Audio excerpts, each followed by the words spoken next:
ನಮಸ್ಕಾರ. ನಾನು ಪ್ರಕಾಶ್ ಅಂತ, ಅರುಣ್ ತಂದೆ.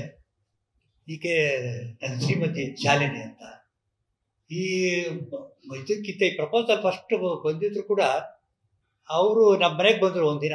ಯಾವುದೋ ಒಂದು ಕೋಇನ್ಸಿಡೆನ್ಸ್, ಯಾಕೆ ಏನು ಹೇಗೆ ಅಂತ ಗೊತ್ತಿಲ್ಲ.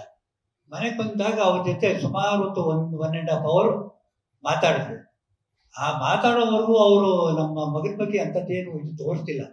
ಎಲ್ಲ ಮಾತುಕತೆ ಎಲ್ಲ ಮುಕ್ತಾಯ ಆಗಿ ಅವರು ಕಾರು ಹೊರಟು ಮಧ್ಯಭಾಗದಲ್ಲಿ ಒಂದ್ಸತಿ ಅರುಣ್ ನಂಬರ್ ಕಳಿಸ್ಕೊಡಿ ಅಂತ ಹೇಳಿದ್ರು. ಅಲ್ಲಿಂದ ಶುರುವಾಯಿತು ಅವರಿಬ್ಬರು ಮಾತುಕತೆ ಆಡ್ಬಿಟ್ಟು. ಆಮೇಲೆ ನಾವು ಯಾವುದೇ ಕಾರಣಕ್ಕೂ ಯಾವುದೇ ಥರ ಇಂಟರ್ಫಿಯರ್ ಆಗಲಿಲ್ಲ. ಅವ್ರ ಮಾತುಕತೆ ಮುಂದುವರಿಸ್ತಾ ಹೋಗ್ಲಿ, ಯಾವ ಹಂತದಲ್ಲಿದೆ, ಏನಾಯ್ತು, ಎಂತ ಏನು, ಅದ್ರ ಬಗ್ಗೆ ನಾವೇನು ಕೇಳಲಿಲ್ಲ. ಅದಾದ ಸುಮಾರು ಒಂದು 2 ತಿಂಗಳ ನಂತರ ಅವರಿಬ್ಬರು ಒಟ್ಟಿಗೆ ಬಂದರು. ಮನೆಗೆ ಬಂದ್ಬಿಟ್ಟು ಅವರಿಬ್ಬರಿಗೆ ಪರಸ್ಪರ ಒಪ್ಪಿಗೆ ಆಗಿರೋ ವಿಷಯನ ತಿಳಿಸಿದ್ರು. ಅದರ ನಂತರ ಮದುವೆ ಸಿದ್ಧತೆಗಳು, ಅದಕ್ಕೆ ಬಹಳ ಸಮಯ ಎಲ್ಲ ಹಿಡಿತು. ಹೀಗೆ ಮುಂದುವರಿತು.